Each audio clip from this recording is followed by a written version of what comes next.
मैं अपने पत्नी के नाम विधवा फार्म भरा था कि मेरा पति मृतक है, मुझको विधवा पेंशन दिया जा। उसने इतनी टेक्निकल रिपोर्ट लगाया कानगो लेखपाल ने, उसने न जिंदा लिखा न मुर्दा लिखा। उन्होंने लिखा कि प्रार्थनी के मांग में सिंदूर है। मैं तो अपने आप को कायर बुज़दिल समझता हूँ। और मैं ही नहीं, जो देश के लिए लड़ रहा है, जो समाज के लिए लड़ रहा आदमी, वो अपने परिवार का कातिल है। अपने परिवार के लिए कुछ नहीं कर सकता, अपने बाल बच्चों के लिए कुछ नहीं कर सकता। अपहरण का मुकदमा हो जाएगा, पुलिस वाले पहले मार कर हाथ गोड़ तोड़ देंगे, बंद कर देंगे, मुलजिम हो जाओगे। तुम क्या करोगे? तुम्हारी माँ है, तुम्हारी पत्नी है, बेकार हो जाएगी। जिला प्रशासन तो जिंदा कर दिया, लेकिन अभी कोर्ट ने नहीं जिंदा किया। साथियों नमस्कार, आजमगढ़ जिले में हैं और आज हमारी मुलाकात एक ऐसे शख्सियत से हुई है जो किसी परिचय के मोहताज नहीं है। हालांकि वो 1976 से लगायत अब तक अपने ज़िंदा होने का प्रमाण देते रहे हैं शासन और प्रशासन को, और शासन प्रशासन और न्यायपालिका है कि मानने को तैयार नहीं है कि एक इंसान 1976 से अब तक बार बार क्यों अपने ज़िंदा होने का प्रमाण दे रहा है। आखिर उसे ज़िंदा क्यों नहीं माना जाता? वो बार बार लोगों से भिड़ जाता है, कई मुकदमे कराने की कोशिश करता है अपने ऊपर, ताकि लोग मुझे मुकदमों के ज़रिए ज़िंदा होने का प्रमाण मुझे कागज़ों में दे दें।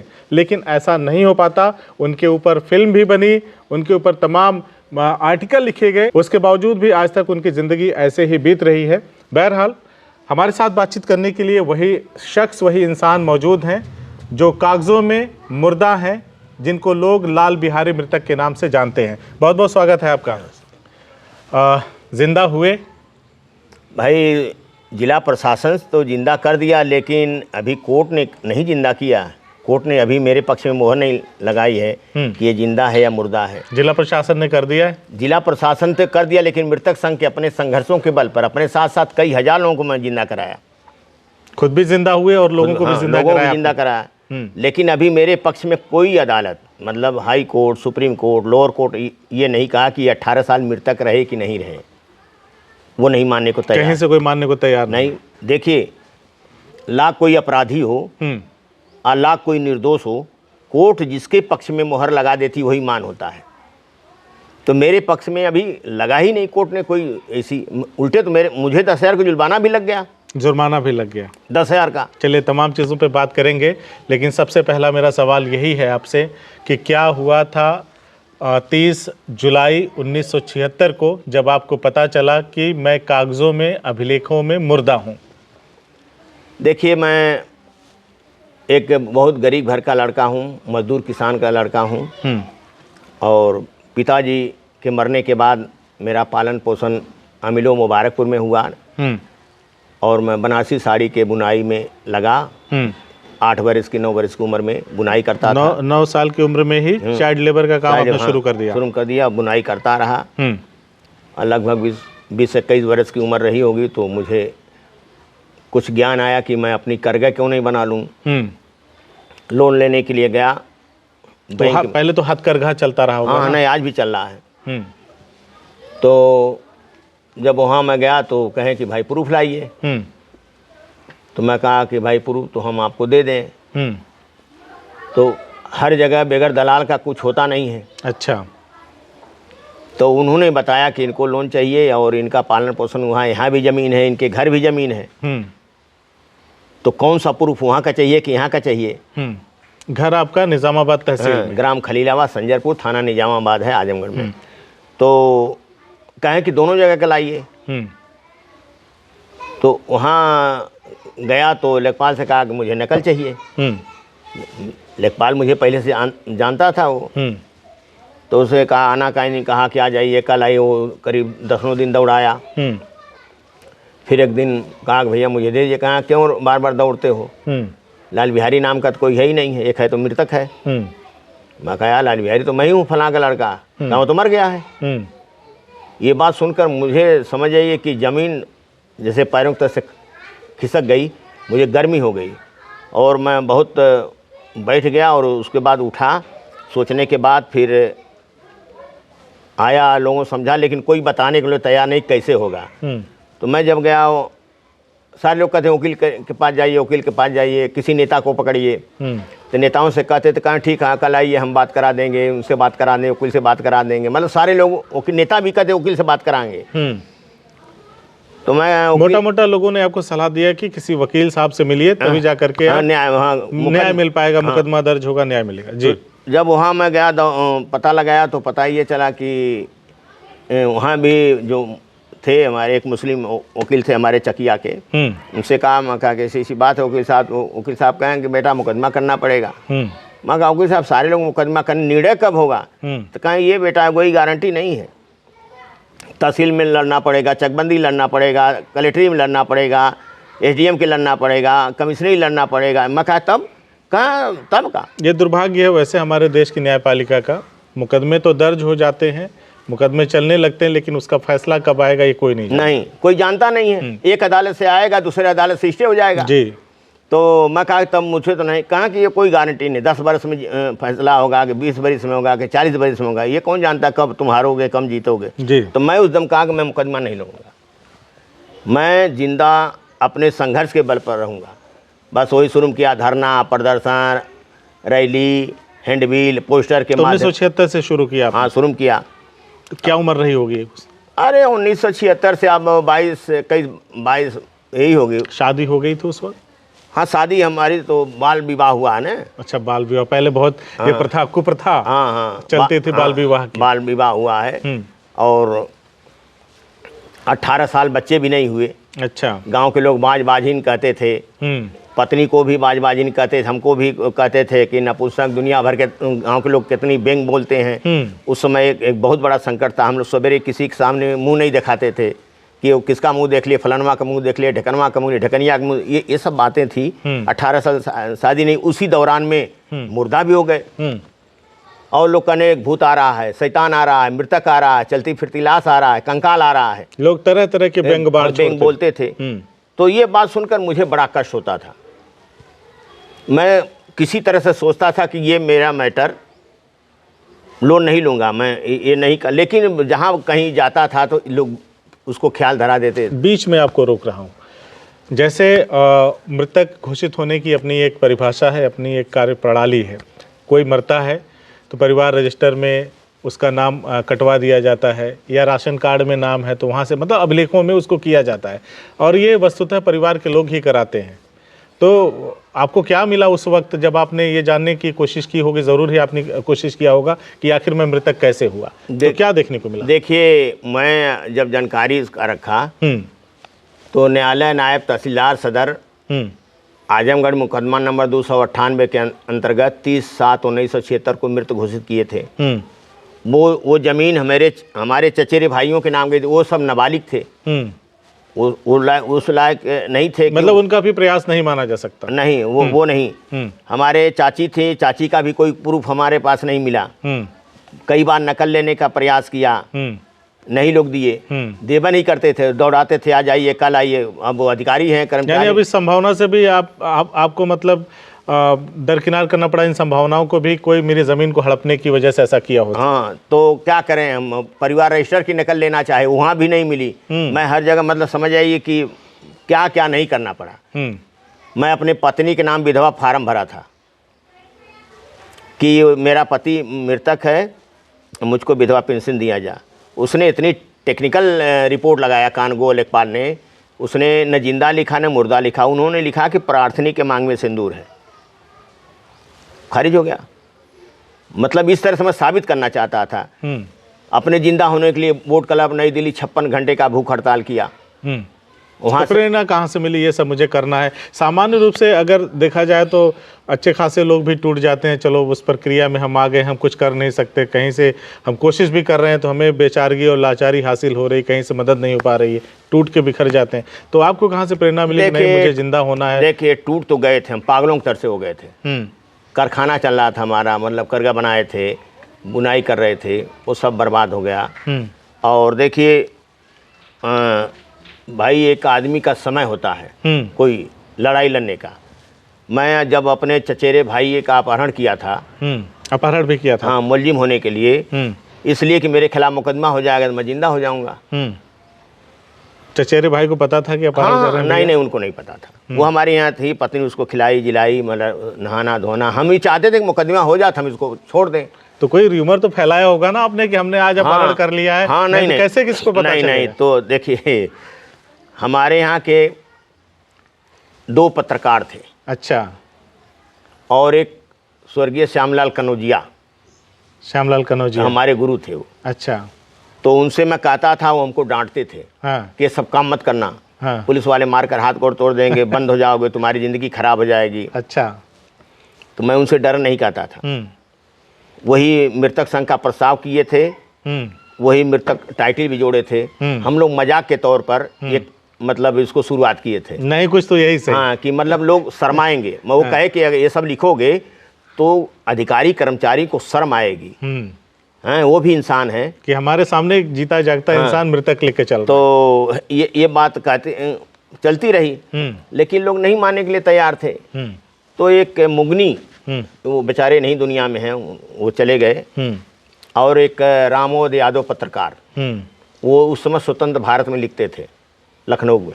रामोद जी अभी भी हैं? अभी हैं जी, वरिष्ठ पत्रकार हैं। हाँ, वरिष्ठ हैं जी। और मुगनी वो रहे, एक उर्दू एक बार बहुत मशहूर आता था लखनऊ से, उसको एक बार कहता हूँ, नहीं नाम जाना। वो मैं बैठता था वहाँ, सलाम व्यवहार करता था।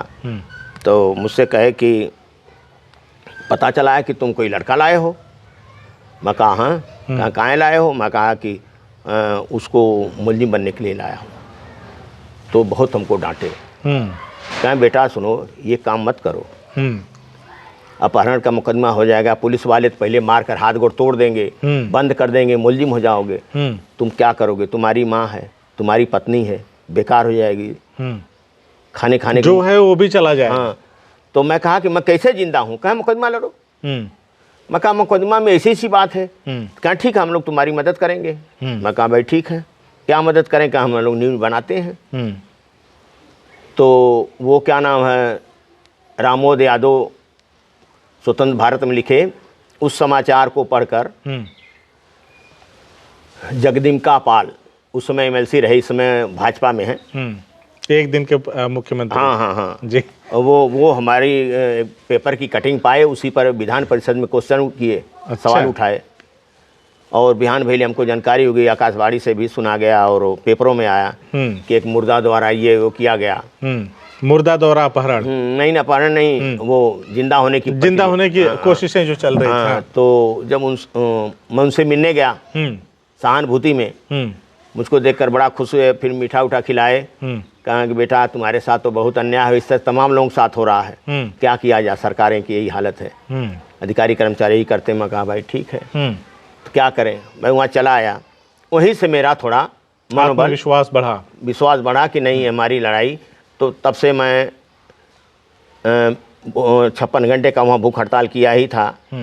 फिर अपने मृतक संघ की स्थापना भी उसी दौरान? नहीं, सन 80 में किए थे। सन 80 में हुआ था। अच्छा, हमने सुना है आपने अपने जिंदा होने के लिए बहुत सारे हथकंडे अपनाए, अधिकारियों को धक्का मारा, मारपीट किया? नहीं, मारपीट नहीं किया कभी आज तक। गॉसिप है मारपीट का? नहीं, किसी को मैं आज तक गाली नहीं दिया हूँ। और धक्का मारने वाली बात? नहीं, धक्का मारने वाली बात सही है। मैं इसलिए धक्का मारा था आपने? डीएम को मारा था। डीएम को धक्का मारा? हाँ, इसलिए मारा था कि मेरे खिलाफ मुकदमा हो जाए, मुझे बंद कर दे। तो डीएम साहब ने जेल नहीं भिजवाया? नहीं, वो उसके बाद दोबारा मुझसे मिलवा नहीं किए। वो क्यों? मना कर दिया था इसे कि उसको नहीं, उसको मत यहाँ आने दीजिए। अच्छा, सुनते थे कि जैसे ही आप पहुँचते थे कलेक्ट्रेट में अधिकारियों के पास, सुनते थे अधिकारी जो रहते थे वो बता देते थे बाहर के, बताना मत कि हम हैं कि नहीं है, आपसे मिलने से कतराते थे। हाँ सही बात है। मैं तो देखिए हमारे गले ना पड़ जाए। मैं तो आज भी पछता रहा हूँ जिंदा होकर। मैं तो मृतक संघ के बल पर जिंदा हो गया, कोर्ट नहीं मान रही है। अच्छा, कोर्ट ने अभी भी नहीं माना कि आप जिंदा? लेकिन मैं कह रहा हूँ, मैं जिंदा होकर पछता रहा हूँ, मुझे मुर्दा ही रहना चाहिए था। क्या क्या किया था, संक्षेप में बताएं आपने अपने जिंदा होने के लिए, जो अपने से प्रयास किया था, आपने धरना वगैरह दिया, वो क्या क्या रहे और कौन कौन से उसमें कांड भी हो गए? जैसे देखिए, मैं अपने जिंदा होने के लिए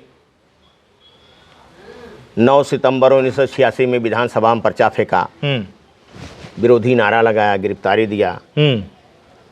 मेरा नाम वहाँ नहीं लिखा गया, आज भी नहीं लिखा है मेरे पास है। मैं जन सूचना से मांगा था। अच्छा। उसमें मेरा नाम नहीं है, पर्चा फेंकने वाला कहाँ का रहने वाला है। अच्छा। सारी कार्रवाई हुई है। अच्छा। उसमें कई निर्दोष बेचारे जो वहाँ के सुरक्षाकर्मी थे वो 22 लोग शायद सस्पेंड हो गए, शायद, मुझे जानकारी नहीं है, सस्पेंड हो गए। फिर बाद में बहाल किए गए, कैसे कैसे क्या हुआ मैं जानबूझ के गिरफ्तार नहीं हुए? नहीं, मुझे गिरफ्तार किए। अच्छा। मार्शल के यहाँ 6-7 घंटा बैठाए रहे, लेकिन मेरा नाम नहीं लिखे। वो जान गए कि यह अभिलेख में मृतक है। मैं पर्चा फेंका था उसमें विधान दर्शक दीर्घा नंबर 4 से, तो मेरा नाम नहीं लिखा गया कि पर्चा फेंकने वाला कहाँ का है, भारत का है, पाकिस्तान का, या कहाँ का, कौन सा आदमी है, आतंकवादी कोई है, क्या है, छुपा लिया गया। फिर मैं 88 में स्वर्गीय बीपी सिंह और उस पे मैं आता हूँ, राजनीति वाला पक्ष है, उस पे हम लोग बातचीत करेंगे। घर से पत्नी का सहयोग मिलता था कुछ कि आप जो कर रहे हैं, लड़ रहे हैं अपने जिंदा होने के लिए, वो ठीक है? वो नहीं कहते थे कि अरे छोड़िए, आप जिंदा तो हैं, कागजों में जिंदा होके क्या करेंगे, कमाने धमाने पे ध्यान दीजिए?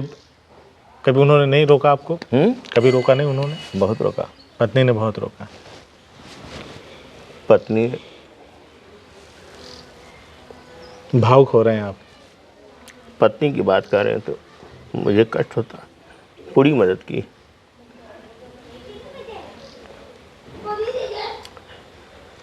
मेरी पत्नी जब उसके पेट में बच्चा था तो आप समझ जाइए कि भूख नहीं बर्दाश्त कर पाई, जाते का अन्न मिल मिल खाती थी, मैं देकर रोता था। लेकिन अपना गहना बेचकर, छागल बेचकर, हंसली बेचकर मेरी मदद करती थी, कभी मना नहीं। पत्नी की बात आती है बहुत, और उसकी देन है कि मैं आज यहाँ तक लड़ाई लड़ा, कभी मना नहीं की। उनकी देन है कि आपने आज तक लड़ाई लड़ा। हाँ, वो दिन मुझे याद आता है तो मेरे आँख से आंसू आ जाते। क्या रे व्यवस्था, मैं तो अपने आप को कायर बुज़दिल समझता हूँ। मैं ही नहीं, जो देश के लिए लड़ रहा है, जो समाज के लिए लड़ रहा आदमी, वो अपने परिवार का कातिल है। अपने परिवार के लिए कुछ नहीं कर सकता, अपने बाल बच्चों के लिए कुछ नहीं कर सकता। मैं करोड़ों रुपया बर्बाद किया, लेकिन अभी तक मुझे न्याय नहीं मिला। मुझे आज भी दागी बना दिया गया कोर्ट से, जबकि मैं हर साल अपने मान सम्मान के लिए बचता रहा। कभी अपराध जानबूझ कर नहीं करता था कि मेरे ऊपर कोई दाग न लग जाए। चरित्र प्रमाण, पुलिस चरित्र प्रमाण बनवा रहा हूँ हर साल। मेरे पास बहुत से रखे हैं। पत्नी है? पत्नी है, अभी है? बिल्कुल है। इसी में मेरा ब्रेन हेमरेज हो गया था 2022 में, इसी सब चिंता में लेकर। पत्नी भी बीमार हो गई थी, सीरियस थी। हम लोग कर्जे में डूब गए, यहाँ की सारी ज़मीनें बिक गई हम लोग की। अब हमें कुछ नहीं मिला, मान सम्मान भी नहीं मिला हमें। हार्वर्ड विश्वविद्यालय में इग नोबेल पुरस्कार 2000 में दिया है, लेकिन कौन सा पुरस्कार? इग नोबेल पुरस्कार, हार्वर्ड विश्वविद्यालय, इग नोबेल पुरस्कार, हाँ, अमेरिका से मिला। लेकिन यहाँ के वहाँ जा कर के आपने रिसीव किया या नहीं? मेरे पास पैसा नहीं था जाने के बाद, तो उन्होंने भिजवाया यहाँ पे? हाँ, उसमें सतीश कौशिक और अपने आदमियों को भेजकर बुलवाए थे, मंगाए थे वहाँ से। देख लीजिए, ये भारत की न्यायपालिका है और किस तरह की कार्य प्रणाली है हमारे सिस्टम की। क्योंकि जब भी बात आता है तो हम बड़े गर्व से चौड़े होकर के कहते हैं कि भारत के लोकतंत्र जैसा दुनिया में कोई लोकतंत्र नहीं है। ये बात बिल्कुल सही है, ठीक है, हम सभी भारतीय हैं इसलिए हम ऐसा कहते हैं, और है भी ऐसा। लेकिन क्या न्यायतंत्र ऐसा है हमारा जिस पे हम गर्व करें? एक इंसान 30 जुलाई 1976 से लेकर अब तक अपने ज़िंदा होने का प्रमाण बार बार अनेकों तरीके से देने का प्रयास कर रहा है, लेकिन उसे अभी तक असफलता ही हाथ लगी है। और इस संघर्ष की पूरी यात्रा में इनकी पत्नी ने जिस तरह से इनका साथ दिया, उसे याद करके अचानक से भावुक हो गए लाल बिहारी मृतक जी। अब दागी भी हैं क्योंकि कोर्ट ने इन पर 10,000 का जुर्माना लगाया था। और चलिए उस पर बात करेंगे। राजनीति वाला पक्ष, थोड़ा उस पर चर्चा हो जाए।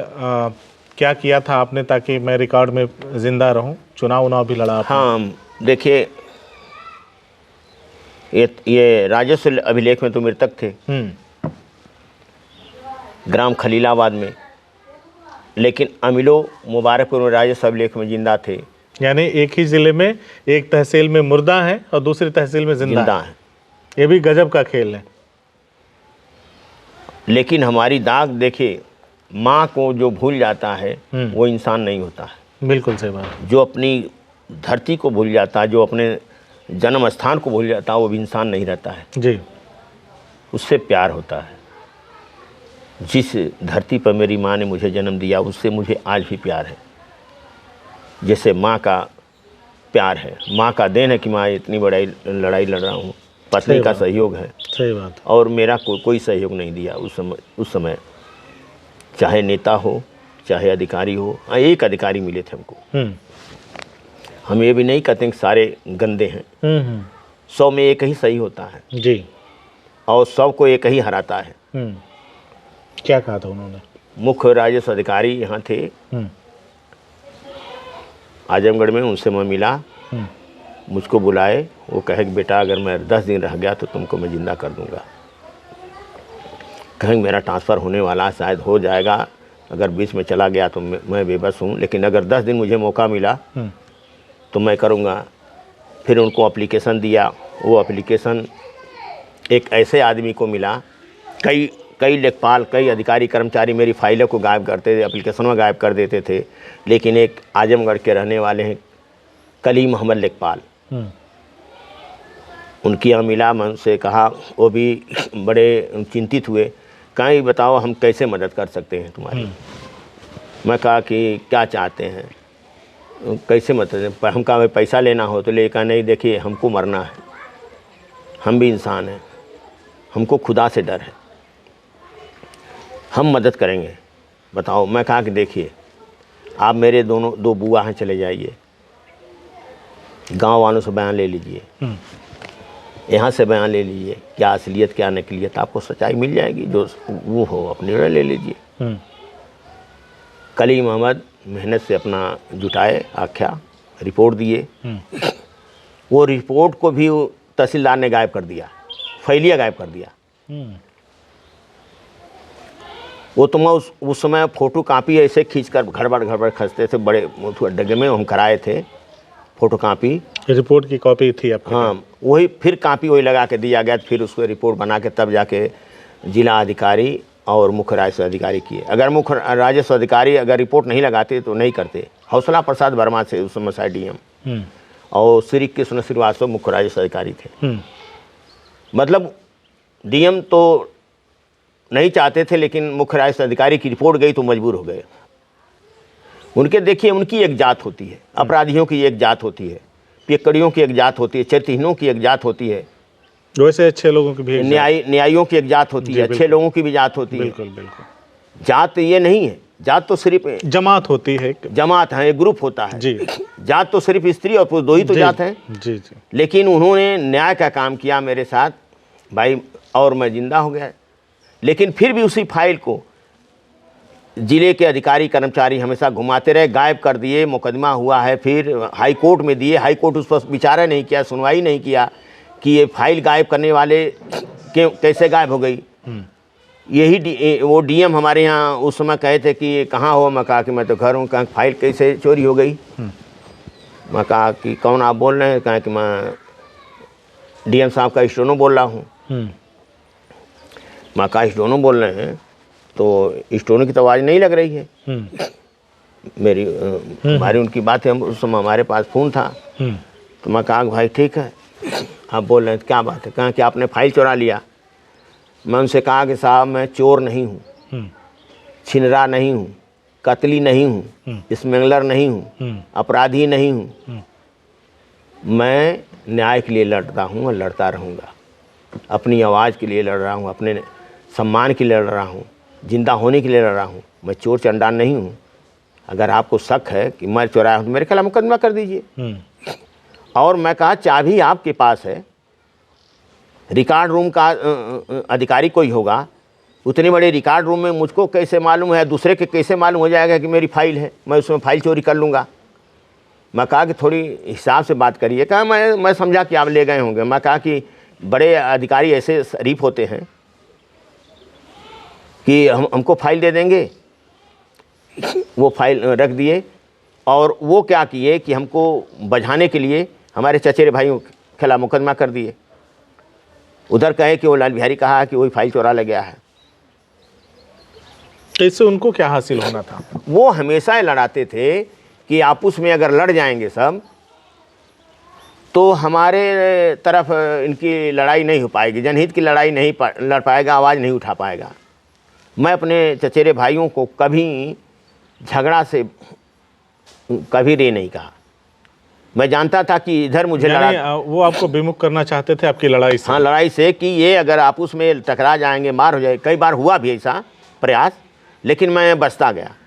मुझसे एक भ्रष्ट व्यवस्था से लड़ना है, अन्यायियों से लड़ना है। जो शासन भारत की व्यवस्था में जो भी बैठे हों, यहाँ देखिए बिरादरीवाद है, परिवारवाद है, कूट कूट कर भरा हुआ है। मैं तो एक तो ऐसे बिरादरी का हूँ जो हमेशा सदियों से हम लोगों के पूर्वजों को लोग सम्मान नहीं दिए। चमार बिरादरी, एक तो तितुई लड़की दूसरे नी पे चढ़ी, तो अब न्याय कहाँ से मिलेगा? वही हाल है वहाँ भी। कोर्ट में भी आप समझिए एक जातवाद है, बिरादरीवाद है, धर्मवाद है, परिवारवाद है। सबसे ज़्यादा कोर्ट में परिवारवाद है। आप पता लगा लें, अगर सर्वे करा दीजिए, उसमें एक एक परिवार के कितने लोग हैं, एक एक जात के अधिक संख्या में हैं। तो कहाँ हम जाएंगे? न्याय, हम भारत के संविधान की बात करते हैं, सभी लोग, हम भी सम्मान करते हैं, हम कभी अपमान नहीं किए। हमारी अपमान करने का विरोध एक था, लेकिन ये नीयत नहीं थी कि हम कहीं कुछ कर दें। मैं भी एक इंसान हूँ, मैं भी जैसे वो भी नंगा पैदा हुए हैं, मैं भी नंगा पैदा हूँ। मेरी माँ भी कपड़ा नहीं पहना कर पैदा की थी, उनकी भी माँ नहीं पैदा की थी। ये जो बातें आप सुन रहे हैं एक ऐसे इंसान से सुन रहे हैं, अगर मैं आपको बताऊंगा उनके बारे में तो बड़ा शॉकिंग होगा। खैर, मैं ये बात वो जिक्र करना चाहूँगा और उस पर इनका पक्ष जानना चाहूँगा। लोकतंत्र, न्यायतंत्र और सामाजिक न्याय और तमाम जो परिवारवाद की बात कर रहे हैं, जातिवाद की बात कर रहे हैं, तमाम संघर्षों की, जो इनकी पूरी ज़िंदगी संघर्षों की एक ऐसी गाथा है जिसको जितनी बार पढ़ी जाएगी हर बार उसमें कुछ नया मिलता जाएगा और लोग बरबस ही बार बार उसे पढ़ने की कोशिश करेंगे।